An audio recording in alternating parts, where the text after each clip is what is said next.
I'm going to show you the best team right now in Illuvium Arena PvP so you can get up in the top 1000 leaderboard, get that reward, get that money and have some fun on the leaderboard. So we are playing versus the last week's rank 1 player right here, and we're playing a mirror match.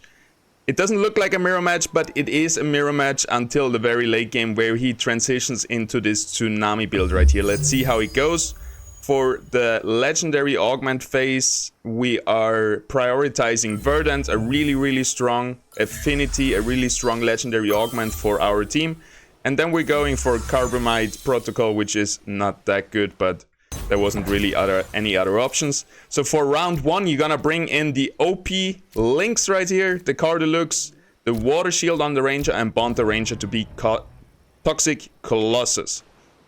We're gonna place our links in the very corner, one of those corners, and we're gonna lean our Cardalux a little bit to the side, but you can also have him in the middle position if you wanna be a little bit more neutral. Our enemy right here is going with side positioning on his Cardalux, and that will bite him in the butt a little bit later on. And we're gonna see that round 1 basically is a coin flip. Whoever's links gets targeted loses. And as you can see, my links is getting targeted by the enemy links, so we are losing round 1. For round 2, we're gonna bring in the 25 cost shield onto our Ranger and the Gnarl right here. We're swapping the shield, so now we have Verdant. Verdant, really strong trait right now, one of the best, outperforming Frost in many cases. This deck has a good chance versus Chotuns, versus Enchanters. Basically, this is the most consistent deck right now, and that's why the top players have been playing it non-stop.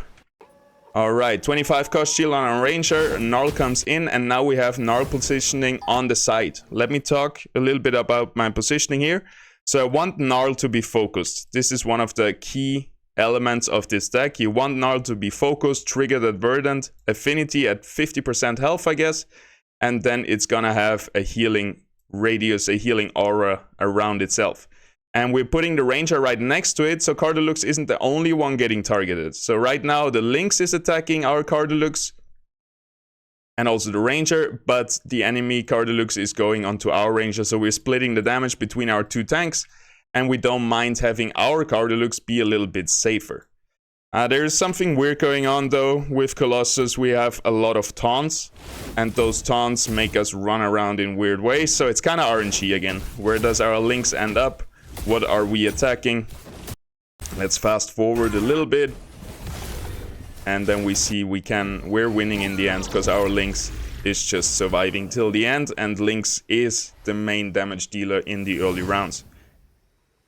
Then for the next round, you're gonna bring in the Berserkers, Ripelands and Monk here. They're both going in the corner with the Lynx usually, just to have them arrive late to the party and not be like, if we position them here, they're gonna be attacked by the enemy Berserkers if they're positioned on the same side. But yeah, that's a common theme throughout the patch right now, to have your carries in the backline so they're not getting focused first. Let's see how the enemy positioned and how he could have done it better. Ranger comes over here to catch our Berserkers. His Berserkers go in the edge. The problem is there's a gap here.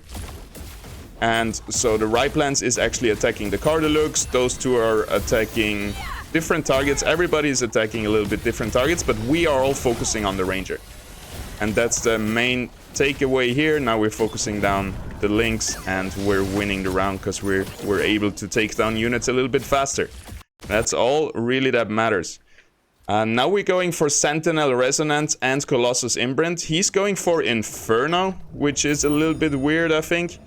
Maybe he thought about reselling into Ramfire. I have seen that a lot in the late game, where you just get rid of the Lynx because it falls off in the late game a little bit, and you bring in a full Ramfire, which can be really good because your Ranger isn't that important. It's not like with the Behemoths where Ranger is one of your key units. It provides another Verdant stack, another Colossus stack, and a little bit of tankiness.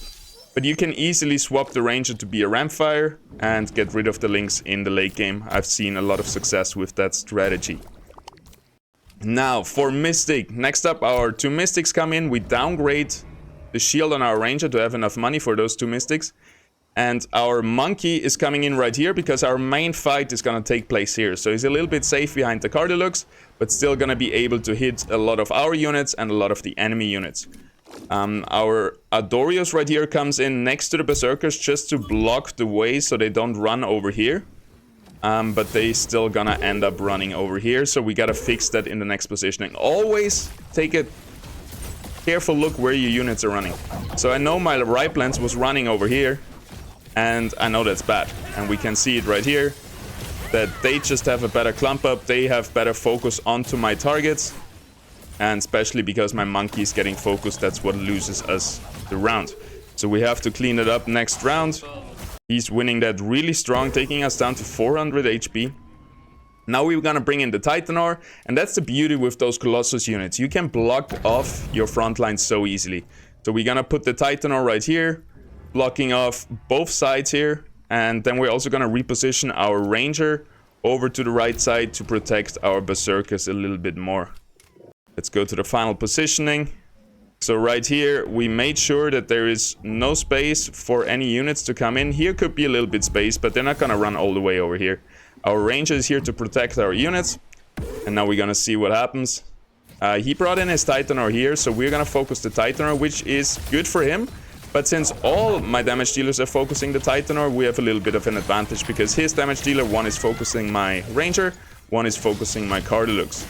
And also the Lynx is focusing my Gnarl right here. So we have a big damage split in the enemy team, which is not really good for him, and we're just again able to take out those units a little bit faster. And he just doesn't have the damage to take up my units before the heals come in.